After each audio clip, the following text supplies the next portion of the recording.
Welcome to the Lady K podcast. I'm Katy McKinney, the founder and head of school for Lafayette Academy, a classical school. And today, I want to take you inside one of the most beautiful evenings that we have at Lafayette Academy. It's our 8th grade recognition.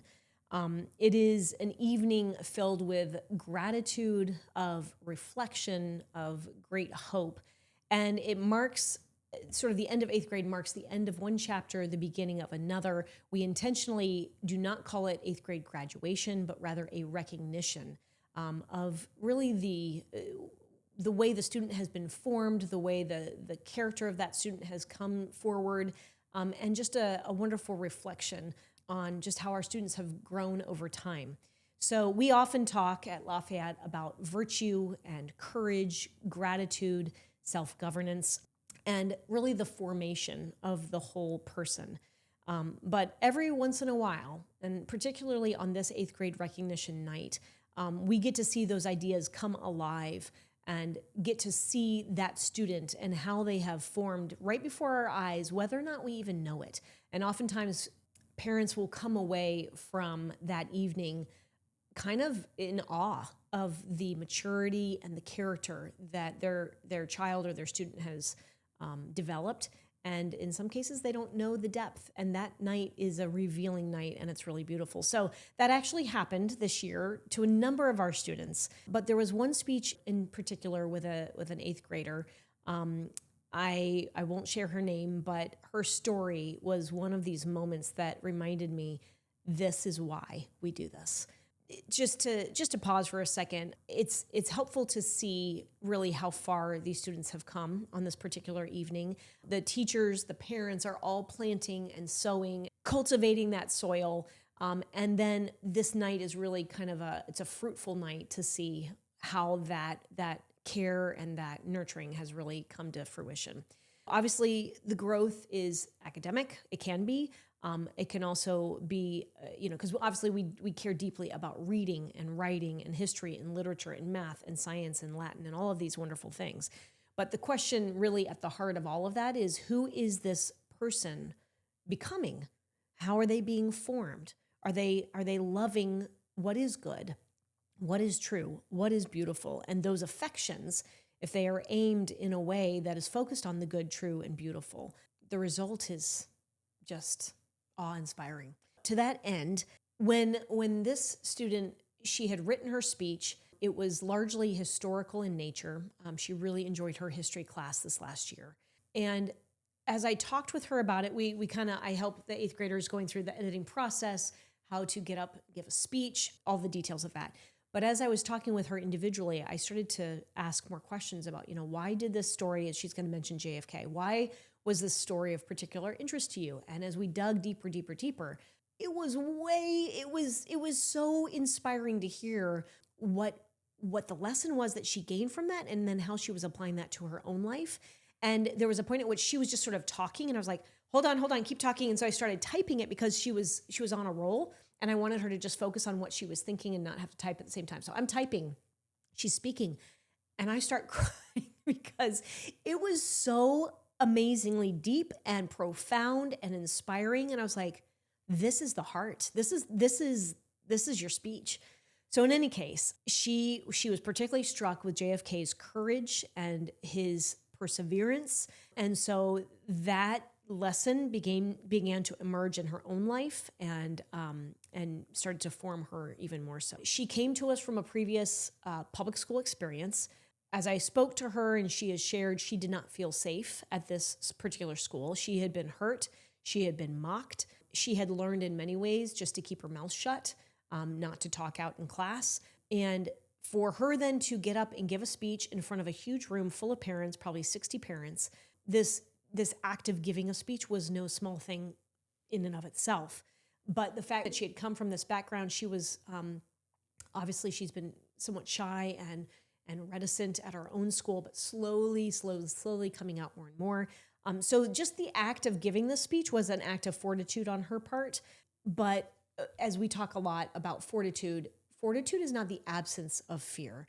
It is, in fact, doing the right thing, doing what is good, even if you are afraid, and to keep moving towards what is good and what is right, And in the end, you will actually be strengthened because you were able to follow through, even though maybe you were scared out of your wits to do whatever. In her speech, she describes the first time that she had to recite a poem in front of her class. I don't want to necessarily give you all the details. I would like to just read you the speech and you can hear it for yourself. I will share with you her words now. I've noticed in the past when things got tough or didn't seem to go my way, I found myself easily complaining or quitting early on. But things are changing for me. This year has taught me a lot about patience and fortitude, whether it be about a test or about my personal life. One time, I learned this lesson in Mr. Worsham's history class when I heard about J.F. Kennedy and his achievements for the first time. It deeply inspired me. JFK's struggles made him an inspirational president. Growing up, Kennedy was very ill. By age 3, he caught hold of scarlet fever and nearly died, but he miraculously survived. Later, he was diagnosed with osteoporosis in his back, a silent disease where the bones in your body become weak and brittle, causing them to break more easily. Shortly after, he was also diagnosed with Addison's disease, which caused or left him in chronic pain and fatigue. Despite all these problems, it never stopped Kennedy from pursuing his dreams and making a difference. An example of this was JFK's time in World War II. He was able to become a Navy lieutenant in early March of 1942, and 1 year later, Kennedy was commanding a nighttime patrol to search for Japanese destroyers when, on August 2nd, 1943, his boat collided with a Japanese destroyer, slicing it in half. The ship started to sink fast. Crew members were jumping into the ocean with life vests, desperate to get away from the fire-engulfed boat. In the ocean, Kennedy noticed one of his crewmates was severely burned. The man was unable to swim, and he was just floating. JFK swam to rescue him.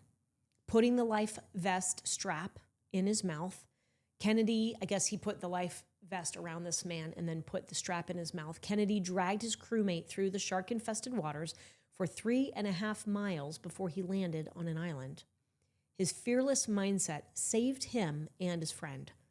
His mental fortitude and his heroic actions led him to earn a Purple Heart and the Navy and Marine Corps Medal. The same fearless mindset and fortitude have been working inside me this year. At the beginning of the year, during recitations, Mr. Tanquist, who's one of our teachers for middle school, had us recite in front of the class. The first time I did this, I could feel my face get red, my hands started sweating, and I could not hear anything except my own heartbeat, pounding. I could not even speak. I was petrified. You see, at my last school, anytime I spoke up or voiced my opinion, I was hit, made fun of, or judged. And that caused me to isolate myself from people. But over the last 18 months at Lafayette, she had come to us in 7th grade, January timeframe of 7th grade, and this was the end of 8th grade. So over the last 18 months at Lafayette, I have become more comfortable around people. And as a result, I'm beginning to find my voice and stand for what I believe in. Back to my story. As I sat down that day after the embarrassing recitation, I thought people would laugh at me, but I was surprised when no one mentioned it or made fun of me. For the first time, I felt I could be myself when no one would judge me or make fun of me. I began raising my hand in class. A small step for some people, but it was a huge step for me. That caused me to read more out loud in class, which we do quite often. And it also helped me build my confidence so I could voice my opinion about characters in our book. I've demonstrated fortitude in these moments and have not given up. And as a result, I am here tonight, giving this speech, which just about 2 years ago I thought was impossible. Through JFK's struggles during his presidency, saving someone's life, and even having constant health problems, he never gave up. I have a glimpse of what that was like. He fought until the end. He always had a smile on his face and he never complained, and that inspires me to do the same. I'm incredibly grateful for my parents sacrificing more than I expected for me to have a better education. I'm grateful for Mr. Worsham for teaching me about inspiring people like John F. Kennedy. And I'm also grateful for Mr. Tanquist for helping me grow this year and for finding my voice. I didn't know that was possible. And lastly, I'm thankful for my classmates who unknowingly, through their respect, helped me to trust myself and regain trust in others. I'm happy that I have rediscovered my voice and the confidence to speak my mind like JFK spoke his. This is why we do what we do at Lafayette. Not only academically has this individual soared, but her character, which I would argue that maybe is even more important at this point, her character has grown immeasurably. And I have seen this character now flow into her academics, and where she was once 4 years behind in math, she is not only at par, but she is above where her level should be as she enters her freshman year.